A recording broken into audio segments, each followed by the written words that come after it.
Assalamualaikum, jumpa lagi Football Belanda, channel ringan amatiran ala gua. Hari Jumat pagi menuju siang ya. Iseng-iseng nih, gua mau bikin preview pertandingan hari Minggu ya. Pertandingan terakhir di Liga Inggris antara Wolverhampton Wanderers menghadapi Manchester United ya. Ini pertandingan terakhir untuk Wolverhampton dan juga untuk Manchester United ya. Langsung aja ya.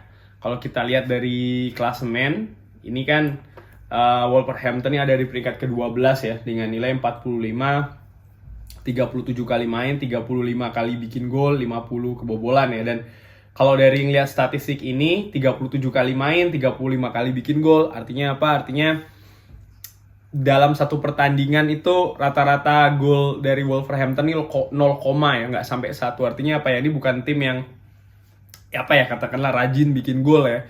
Cuman kan again, ini kalau tidak salah justru ini termasuk tim ini ya. Tim yang cukup sedikit lah ya bikin gol ya. Ada Wolverhampton, ada Burnley, Fulham, West Brom, Sheffield United. Ini tim-tim yang gue bilang rata-rata golnya itu satu pertandingan di bawah 1 ya, 0, sekian ya. But again, ini pertandingan terakhir Manchester United seperti kita ketahuin ya, konsentrasinya itu kan sudah bukan di pertandingan ini lagi ya, karena Manchester United sudah secure, sudah aman posisi kedua, pastinya langsung akan menatap ke tanggal 26 di mana Manchester United akan bertanding partai final ya, Europa League melawan Villarreal ya. Dan ini kan hanya selisih 3 hari ya, dari tanggal 23 lalu tanggal 26-nya sudah main. Ya feeling gue sih again ya, dan gue yakin juga teman-teman juga pasti akan berpikir ya Manchester United ini pasti akan merolling semaksimal mungkin ya tim ini ya, katakanlah ya. Bukan tidak mungkin seorang Phil Jones, seorang Lee Grant katakanlah, atau pemain-pemain lain ya, Brandon Williams contoh, Donny van de Beek, mungkin juga youngster Amad Diallo, Solskjaer, dan mungkin pemain-pemain lain ini akan mendapatkan ya, katakanlah akan mendapatkan tempat ya untuk bertanding, dan bukan tidak mungkin akan dimainkan dari menit pertama ya, karena kan memang ya pastinya tidak ingin ada resiko di sana ya Manchester United ya, karena again buat Manchester United sendiri ini partai sudah tidak berarti apa-apa lagi ya, kecuali mungkin kalau kita lihat head to head point dengan musim lalu ya. Tapi kan sampai sejauh ini sudah 5 poin lebih bagus daripada musim lalu kalau nggak salah, karena musim lalu kan kalau nggak salah finish di peringkat ketiga dengan nilai 66, sekarang sudah pasti peringkat kedua, poin pun juga sudah lebih banyak ya. Anyway, menurut gua again sih nggak ada alasan, sepertinya bisa dibilang seperti itu ya, tidak ada alasan Manchester United nih untuk menurunkan tim terbaik untuk ngotot meraih kemenangan di pertandingan terakhir melawan Wolverhampton Wanderers ini. Tapi ya again,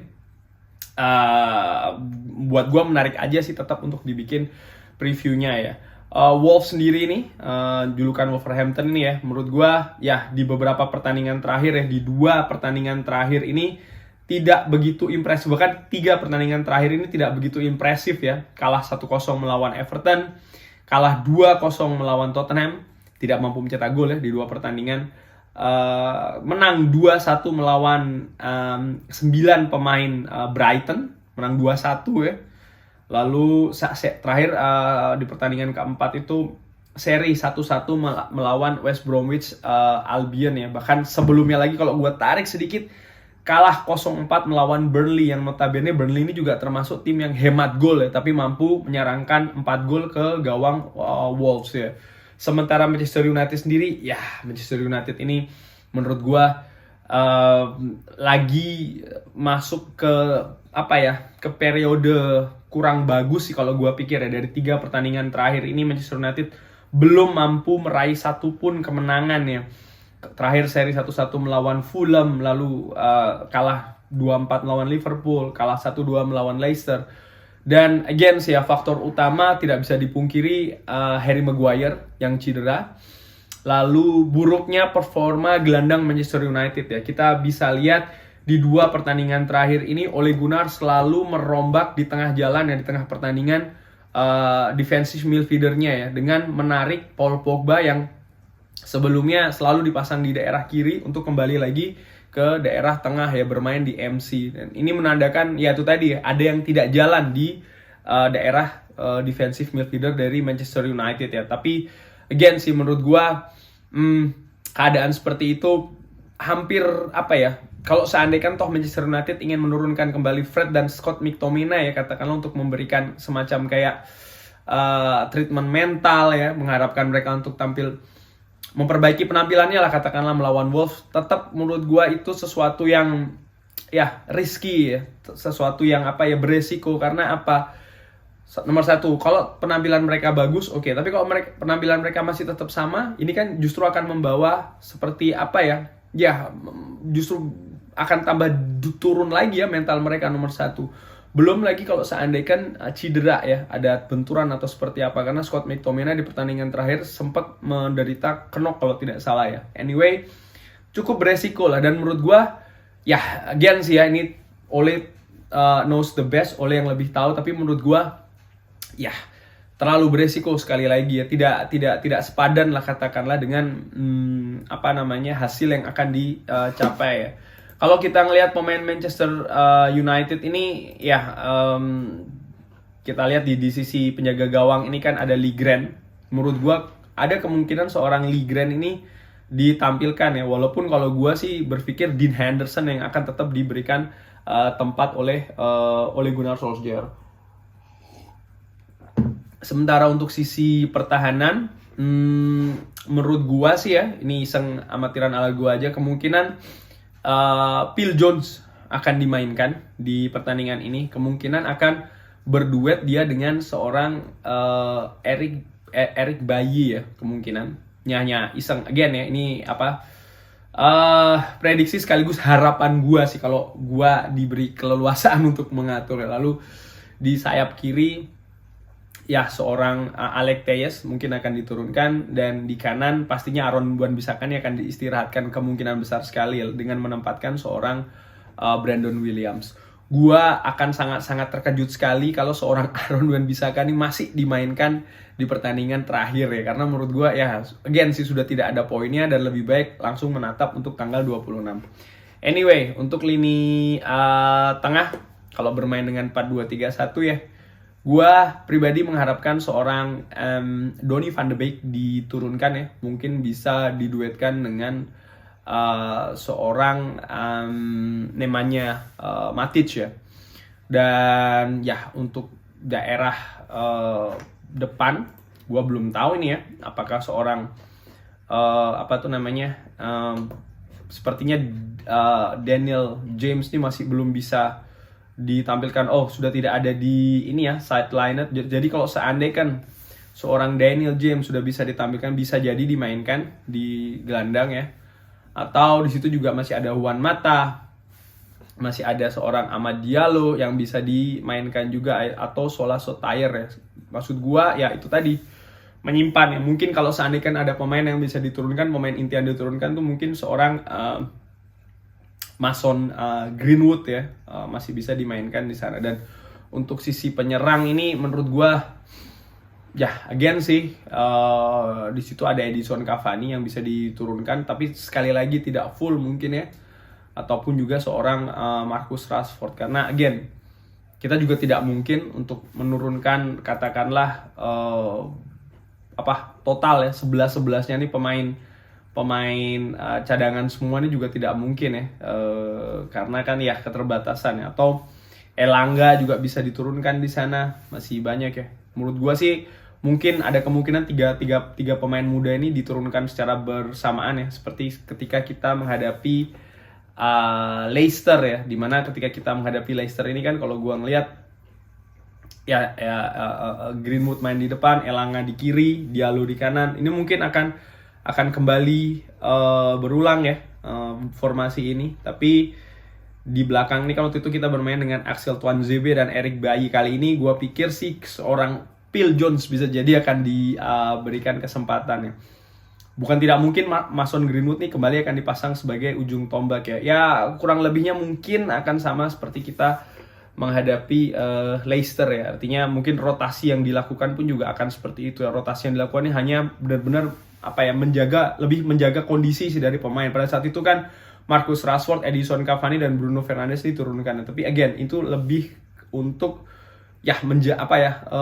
memberikan taste lah katakanlah, supaya ya hanya menjaga kondisi saja sih, kurang lebih seperti itu ya. Sementara untuk Wolverhampton Wanderers ya, kalau gua melihat dari pertandingan terakhir ini seorang Raul Jimenez ini kan belum bisa dimainkan, dan menurut gue ini salah satu faktor kenapa Wolverhampton ini katakanlah golnya itu seret ya.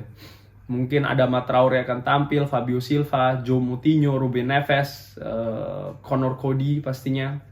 Karena kalau gue menilai Wolverhampton akan tampil dengan tim terbaiknya. Kenapa? Ya hanya satu alasannya sih, satu di pertandingan terakhir dari Wolves. Mereka juga tidak kemana-mana ya, degradasi terlalu jauh, zona Eropa pun juga sudah tidak mungkin ya. Jadi menurut gue ya ini karena pertandingan terakhir. Nomor 2 ya karena ini pertandingan kandang, dan kemungkinan besar kan fansnya mereka, penonton sudah boleh masuk ya. Jadi menurut gue ya hanya 2 faktor inilah yang mengakibatkan atau nanti Wolves ini akan menurunkan tim terbaik, dan bukan tidak mungkin akan mengejar kemenangannya, dan bahkan tidak mungkin juga mereka akan meraih kemenangan terhadap Manchester United ya. Dan menurut gue again kalau seandainya mereka menang pun juga menurut gue again it's fine, karena gue sih secara pribadi I can take it, gue bisa ambil itu karena apa itu tadi tidak berpengaruh apa-apa di klasemen. Gua sih akan lebih melihat ke tanggal 26, dan gue yakin teman-teman di rumah pun juga setuju ya. Sedikit gua bahas juga pertandingan lain ya, karena kan itu akan serentak ya. Ada Arsenal melawan Brighton. Menurut gua sih Arsenal akan menang ya. Aston Villa melawan Chelsea ya, ini pertandingan seru. Coba gua ngeliat ya, iseng-iseng aja, karena ini kan akan menentukan zona Liga Champion ya, tiket ke Liga Champion. Menurut gue sih ya so far Chelsea masih punya peluang lebih ya, walaupun ini pertandingan tandang. Chelsea 6 hari kemudian akan bermain di Liga Champion, jadi menurut gue masih ada cukup waktu ya kalau Chelsea ini akan menurunkan tim terbaik. Dan again walaupun Aston Villa partai terakhir ini menang melawan Tottenham, tapi menurut gue again ya Chelsea masih punya peluang lebih besar untuk katakanlah memenangi pertandingan ya untuk besok ini. Lalu kalau gue ngelihat lagi Fulham Newcastle United, nah ini partai seru juga. Fulham sudah pasti degradasi, tapi mereka akan bermain kandang ya. Supporter akan hadir di sana. Baru saja menahan seri 1-1 Manchester United. Newcastle menang 1-0 di pertandingan terakhir melawan Sheffield United. Feeling gue sih kemungkinan ini akan seri atau lebih ke Fulham ya, untuk bisa memenangkan pertandingannya. Partai lainnya adalah Leeds melawan West Bromwich. Ini kita bahas singkat aja ya, satu-satu ya, mumpung ada waktu. Ya, Leeds melawan West Bromwich. Leeds ini penampilannya di 3 pertandingan terakhir sangat-sangat bagus ya. Mereka 3 kali menang beruntun dan hanya kebobolan sekali ya, mencetak gol 9, jadi 3 rata-rata per pertandingan. Wow. Akan menghadapi West Bromwich yang baru saja menderita 3 kekalahan beruntun juga lawan Arsenal, Liverpool, dan West Ham. Tidak ada alasan untuk tidak menjagokan Leeds kalau menurut gue ya, karena Leeds akan bermain di kandang. Pertandingan terakhir, motivasi lebih, gue pegang Leeds. Pertandingan lain adalah Leicester melawan Tottenham. Ini pertandingan seru juga nih, karena menurut gue ya ini kan salah satu pertandingan kunci untuk mendapatkan tiket Liga Champion ya. Leicester baru saja kalah 2-1 melawan Chelsea, tapi menurut gue penampilannya tidak buruk ya katakanlah, terutama setelah mereka ini tertinggal 2-0 katakanlah dari Chelsea. Chelsea pun juga ketika di pertandingan itu tuh bermain juga dengan tidak mudah lah katakanlah menghadapi Leicester ya. Leicester di partai sebelumnya menang melawan Chelsea di FA Cup, menang melawan Manchester United walaupun Manchester United tampil dengan tim kedua. Sementara Tottenham ini masih up and down. Kalah melawan Aston Villa, sebelumnya menang melawan Wolves, sebelumnya kalah melawan Leeds, sebelumnya menang melawan Sheffield United.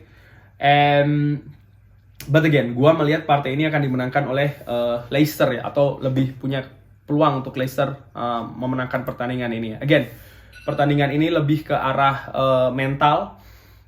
Partai musim lalu Leicester ini kalah mental menghadapi Manchester United, jadi tiket Liga Championnya hangus. Tapi menurut gue musim ini harusnya dengan mampu menggondol Piala FA, artinya mental tuh lebih punya lah katakanlah Leicester ya, mereka ada pengalaman di situ. Pak, next Liverpool melawan Crystal Palace.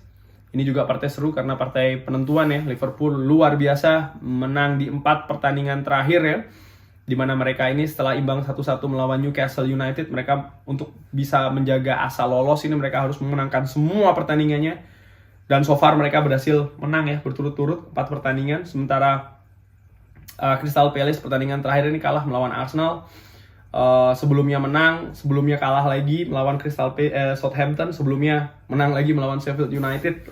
Menurut gue ada chance Crystal Palace ini untuk memberikan kejutan ya, karena again ini pertandingan terakhir seperti partai final bagi Liverpool. Liverpool punya keunggulan pastinya bermain di kandang dan juga dengan tren yang menang 4 kali beruntun ya. Cuman gua masih lebih melihat ya Liverpool ini kan banyak sisi unstable ya. Gua belum bisa menemukan Liverpool ini di musim ini mampu menang mereka pernah menang 5 kali beruntun ya, itu di bulan Oktober tahun lalu. Tapi di tahun ini mereka belum ada, dan gue agak ragu sih mereka bisa mengulangi, artinya memperoleh 5 kemenangan beruntun ya untuk musim ini. Tapi again sih ya, mereka lagi in a good form, tapi nggak tahu kenapa gue lebih melihat pertandingan ini akan berakhir seri katakanlah ya. Manchester City melawan Everton, gue pikir sih ini akan menjadi partai simpenan lah katakanlah untuk Manchester City ya, karena walaupun 6 hari kemudian mereka akan menghadapi Chelsea, tapi again tetap gue melihat sih mereka akan menurunkan tim lapis-lapis ya, mungkin pemain-pemain yang tidak pernah ditampilkan akan dimainkan di pertandingan ini. Sementara Everton ini kan mungkin masih ada peluang lah katakanlah ya. Everton kalau mampu memenangkan pertandingan, dia masih punya peluang untuk ke zona Eropa ya. Dan menurut gua ya ada kemenangan sih, ada peluang di sana untuk Everton ya, untuk mampu memberikan kejutan lah katakanlah ya. Sheffield United melawan Burnley kurang begitu menarik menurut gua ya. Bisa jadi seri atau bahkan Burnley yang akan menang ya. West Ham United melawan Southampton. Southampton ini tidak begitu bagus ya di beberapa partai terakhir. Kalau gua ngelihat kalah melawan 0-2 melawan Leeds. Sementara West Ham United juga up and down ya di partai terakhir ini, di 5 pertandingan terakhir ini mereka begitu up and down. Tapi feeling gua mengatakan West Ham bisa memperoleh kemenangan lah katakanlah ya. Dan di partai terakhir Wolverhampton melawan Manchester United, ya walaupun dengan berat hati sih gua pikir sebenarnya Manchester United ada peluang ya untuk seri. Kalaupun seri juga menurut gue tuh sudah oke ya. Again sih, walaupun kalah pun juga fine. Yang penting adalah itu tadi, gue lebih melihat pemain ini mampu menjaga kondisinya ya. Pemain-pemain lapis 2 ini mampu menunjukkan lah katakanlah ya kebolehan mereka. Sementara pemain utamanya ini bisa disimpan. Itu aja sih sebenarnya pengharapan gue ya. Mudah-mudahan pemain lapis kedua Manchester United yang nanti akan diturunkan ini mampu memanfaatkan lah ya untuk mencuri perhatian dari Ole Gunnar dan juga fans pastinya ya. Sekian dulu kurang lebih preview gua mengenai pertandingan Wolverhampton lawan Manchester United dan juga pertandingan terakhir di Liga Inggris ini ya. Nanti setelahnya insya Allah gua akan bikin recap review tentang pertandingannya dan juga season Manchester United di musim ini ya. Tetap ikutin Football Belanda, jangan lupa like, jangan lupa subscribe, dukung terus channel gua ya. Ringan amatiran ala gua. Wassalamualaikum.